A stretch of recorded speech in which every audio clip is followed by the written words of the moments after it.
बड़े भाई अहमद के साथ बनाई गई आखिरी वीडियो वायरल। उमर शाह की नन्ही नन्ही फरमाइशें आखिरी वीडियो में कैद हो गयीं।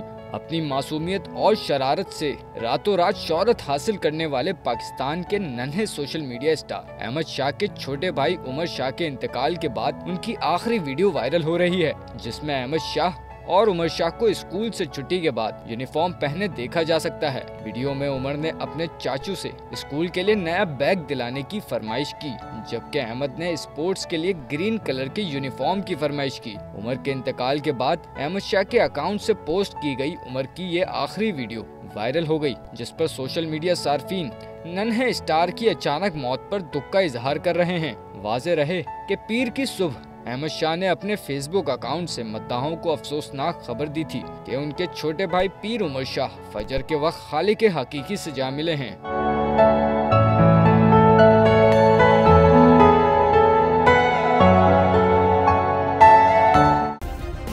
सब्सक्राइब करें और बेल दबाएं ताकि कोई खबर रह न जाए।